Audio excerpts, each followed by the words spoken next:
तो मूवी की शुरुआत में हम देखते हैं कि धरती पे काफी ज्यादा प्रदूषण बढ़ गया था और साथ ही साथ किसी बड़ी महामारी की वजह से काफी लोगों की मौत हो चुकी है। बहुत ही कम लोग इस वक्त धरती पे जिंदा बचे थे। तभी हम पॉल नाम के एक व्यक्ति को देख पाते हैं जो कि भागते हुए अपने बच्चों के पास जा रहा होता है और इतने में ही हमें शहर में काफी सारे सायरन और बमबारी की आवाजें सुनाई देती हैं और इन्हीं सब से हमको पता चलता है कि धरती पर बहुत ही कुछ बुरा हुआ था। फिर पॉल भागते हुए एक घर में जाता है जहाँ पर उसने अपने दोनों बच्चों को संभाल कर रखा हुआ था और पॉल के दोनों बच्चों के नाम थॉमस और जोसेफ होते हैं। अब पॉल थॉमस और जोसेफ की अकेले ही परवरिश करता है और इसी के साथ पॉल को 15 साल बीत जाते हैं और हम नोटिस करते हैं कि थॉमस और जोसेफ काफी बड़े हो गए हैं। जिसके बाद एक दिन शाम के समय पॉल काफी बेचैन रहता है क्योंकि अभी तक थॉमस घर नहीं आया था और इसी वजह से पॉल को थॉमस की काफी चिंता होने लगती है। पर इतने में ही भागते हुए थॉमस घर आ जाता है और वहाँ पॉल थॉमस से ये कहते हैं कि तुम्हें इतना टाइम कैसे लग गया, तुम्हें पता है कि रात के समय ये जगह सेफ नहीं है क्योंकि यहाँ पर काफी सारे क्रीचर्स रात के समय अपने शिकार के लिए बाहर निकलते हैं। यानी कि ये धरती अब वो धरती नहीं रही जो कि पहले थी। यहाँ पर खतरनाक क्रीचर्स रहते हैं जो कि इंसानों का शिकार करते हैं। जिसके बाद पॉल अपने दोनों बच्चों को घर को अच्छे से बंद कर देने के लिए कहता है। फिर रात के समय तीनों जन खाना खा रहे होते हैं। तभी थॉमस अपने पिता से ये कहता है कि आज मैं मिसेस रोज के गार्डन में कुछ काम कर रहा था और इसलिए मुझे आने में लेट हो गया था। और इस पर उसका भाई जोसेफ थॉमस से ये कहता है कि मुझे पता है कि तुम वहाँ पर क्या काम करते हो। और इसी बात को लेकर दोनों भाइयों के बीच झगड़ा होने लगता है और तब पॉल दोनों को शांत करता है। लेकिन इतने में ही कुछ क्रीचर्स उनके दरवाजे को तोड़ने की कोशिश करने लगते हैं पर पॉल जल्दी से दरवाजे के पास जाता है और दरवाजे को अच्छे से पकड़ लेता है। अब अगले दिन पॉल देखता है कि उनके दरवाजे पे क्रीचर्स के नाखून के निशान थे और इन निशानों से आपको पता चल गया होगा कि ये क्रीचर्स कितने खतरनाक थे। फिर पॉल अपने बच्चों के साथ मिलकर लकड़ी काटने जाता है और तभी पॉल देखता है कि जोसेफ ने एक मिनी कार बनाई हुई थी। इस पर पॉल उससे पूछता है कि तुमने ये कार क्यों बनाई है। तब जोसेफ ये बताता है कि ये कार उसने छोटे मोटे काम करने के लिए बनाई है। जिसके बाद वो ये कहता है कि मुझे अब डर कर नहीं रहना है, मैं अपनी जिंदगी खुलकर जीना चाहता हूँ। पर यह पूरी तरह से मुमकिन नहीं था। यानी कि जोसेफ यहाँ पर थोड़ा सा इंटेलेक्चुअल है। और बात करें थॉमस के बारे में तो वो थोड़ा सा खुले विचार वाला व्यक्ति है, वो बाहर जाकर हिम्मत दिखाता है।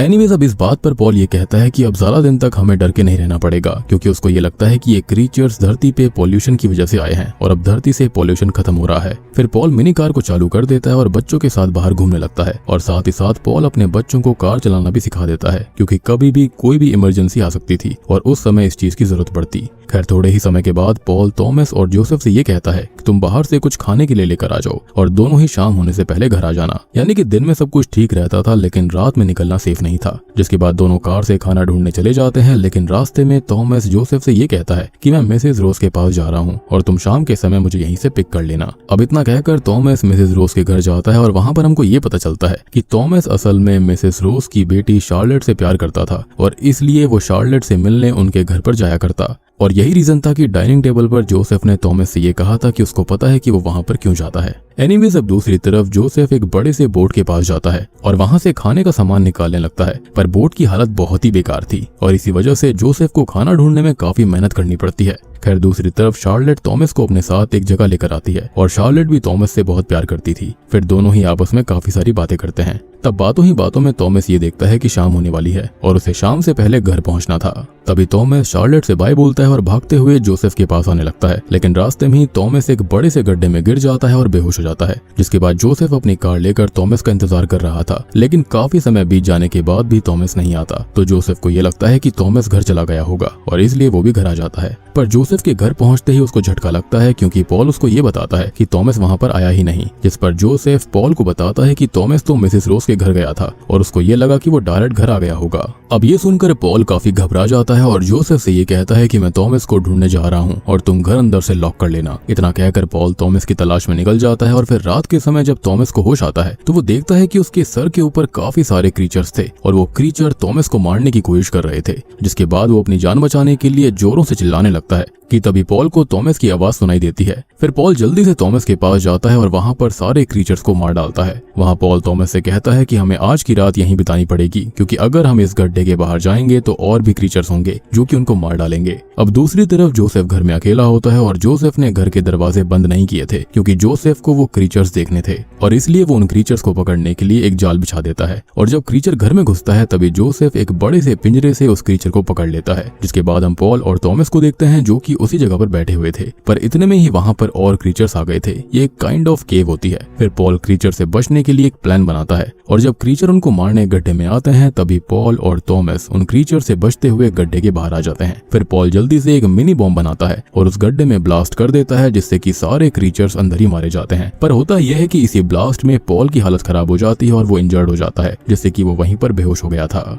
अब अगले दिन सुबह जोसेफ को अपने भाई और अपने पिता की चिंता होने लगती है, इसलिए जोसेफ कार से उन्हें ढूंढने निकल जाता है। कुछ ही देर ढूंढने के बाद उसे अपने भाई और पिता दिखाई देते हैं और अपने पिता की ऐसी हालत देखकर जोसेफ जल्दी से उन्हें कार में बैठाता है और घर लेकर आता है। घर आने के बाद दोनों भाई मिलकर अपने पिता को बेड पर लिटा देते हैं और वहीं जोसेफ थॉमस को बताता है कि मैंने एक क्रीचर को पकड़ लिया है। फिर थॉमस जोसेफ से कहता है कि मैं उस क्रीचर को नहीं छोड़ूंगा क्योंकि उसकी वजह से मेरे पापा की ऐसी हालत हुई। जिसके बाद थॉमस और जोसेफ उस क्रीचर को मारने के लिए पिंजरे से निकाल देते हैं, पर वो क्रीचर दिखने में काफी भयानक था और उसका जो हेड स्नैप होता है काफी खतरनाक होता है और इस वजह से पहले तो दोनों भाई घबरा जाते हैं, फिर दोनों मिलकर हिम्मत करके उस क्रीचर को किसी तरह से मार देते हैं। खैर कुछ ही समय के बाद में थॉमस अपने भाई से कहता है कि हमें अपने पिता को मिसेस रोज के पास लेकर जाना चाहिए क्योंकि उनके पास में दवाइयां हैं और वो हमारी मदद जरूर करेंगी। जिस पर जोसेफ थॉमस से कहता है कि मिसेस रोज के पास जाने का कोई फायदा नहीं है, वो हमारी मदद नहीं करेंगी। पर थॉमस अपनी जिद पर अड़ जाता है और अपने पिता को मिसेस रोज के पास लेकर जाता है, लेकिन वहाँ पर वो उनकी मदद करने से मना कर देती हैं और कहती हैं कि हमारे पास मेडिसिन नहीं है और हम इनको अपने घर पर भी नहीं रखेंगे। फिर मिसेस रोज ये बोलती है कि अगर तुम्हारे पास ज्यादा खाना नहीं है तो हम थॉमस को अपने पास रख सकते हैं, जिससे कि तुम्हारे पास खाना बचेगा।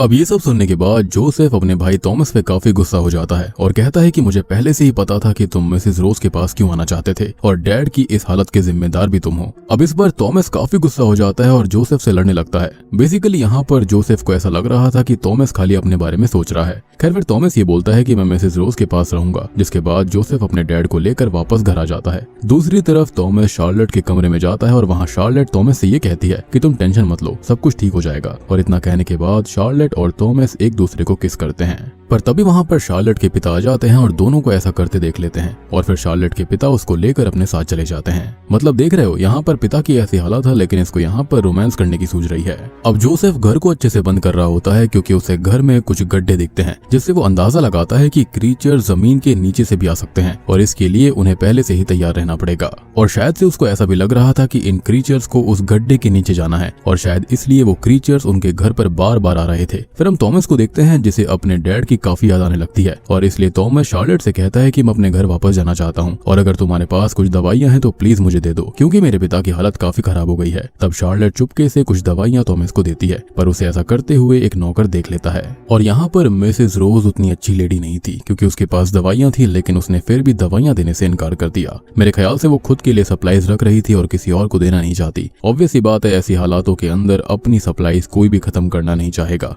और जब ऐसा कुछ होता है तो सबसे पहले इंसानियत की मौत होती है। अब जब थॉमस अपने घर जा रहा होता है तभी वही नौकर थॉमस पे गन तान देता है और कहता है कि दवाइयां चोरी करके कहाँ जा रहे हो। इस पर थॉमस उसे कहता है कि ये दवाइयां उसको शार्लेट ने दी है, पर वो नौकर उसकी बात नहीं मानता और उसे अपने साथ चलने के लिए कहता है। जिसके बाद सभी नौकर मिलकर थॉमस को एक कमरे में बंद कर देते हैं और उसे कहते हैं कि तुमने चोरी करके गलती की है और इसकी सजा तुमको मिलकर रहेगी। इतना कहने के बाद वो लोग थॉमस को मारने ही वाले थे कि तभी जमीन से कुछ क्रीचर निकलते हैं और उन पर हमला कर देते हैं और वही क्रीचर शार्लेट के मॉम डैड को भी मार डालते हैं। और जब शार्लेट को ये बात पता चलती है तब उसे काफी दुख होता है, लेकिन शार्लेट चाह के भी कुछ नहीं कर सकती थी। तभी क्रीचर सारे नौकर को भी मार डालते हैं और एक क्रीचर थॉमस को मारने ही वाला होता है कि इतने में ही शार्लेट उस क्रीचर को शूट कर देती है, जिसके बाद दोनों मिलकर पूरे घर में आग लगा देते हैं, जिससे क्रीचर्स अंदर ही मर जाते हैं। फिर थॉमस शार्लेट को अपने घर चलने के लिए कहता है और दूसरी तरफ हम जोसेफ को देखते हैं जिसे अपने डैड की चिंता हो रही थी कि कहीं क्रीचर्स उन पर हमला ना कर दें। अब तभी जोसेफ को नीचे से कुछ आवाज आती है। जब जोसेफ नीचे जाकर देखता है तो उसे वहाँ पर थॉमस और शार्लेट दिखते हैं। तब जोसेफ दोनों को देखकर बहुत खुश होता है और उनसे कहता है कि अभी तो हम सेफ हैं, लेकिन कुछ ही समय में यहाँ पर भी क्रीचर्स हमला करने वाले हैं। जिसके बाद जोसेफ एक प्लान बनाता है और गराज से कुछ ऑयल के कैन निकाल कर लाता है और पूरे घर में ऑयल फैला देता है।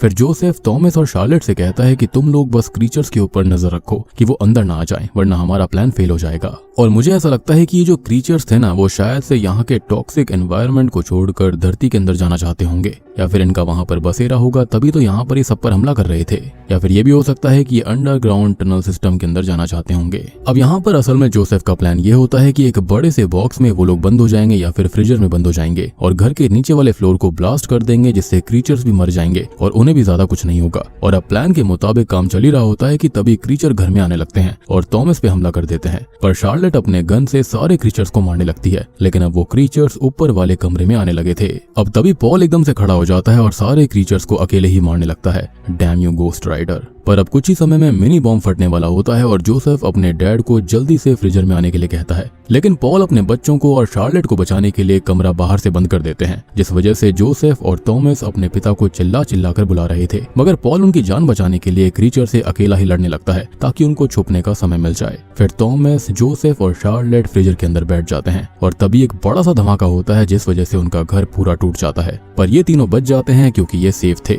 फिर थॉमस और जोसेफ अपने डैड की मौत पर काफी दुखी होते हैं, लेकिन इतने में ही कुछ क्रीचर्स उनकी तरफ बढ़ने लगते हैं, जिससे बचने के लिए तीनों ही कार में बैठ जाते हैं और वहां से जाने लगते हैं। लेकिन वो क्रीचर्स उनका पीछा कर रहे होते हैं, लेकिन तभी शार्लेट अपनी गन से उनको शूट कर देती है और इन तीनों की जान बच जाती है।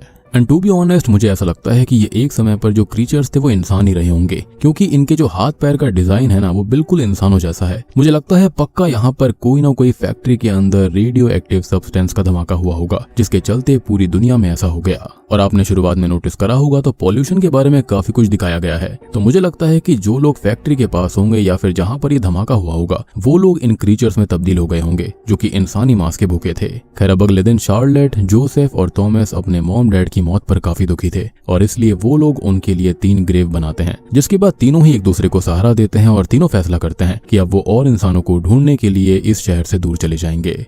और बूम, इसी के साथ में आर्केडियन मूवी यहीं पर खत्म हो जाती है।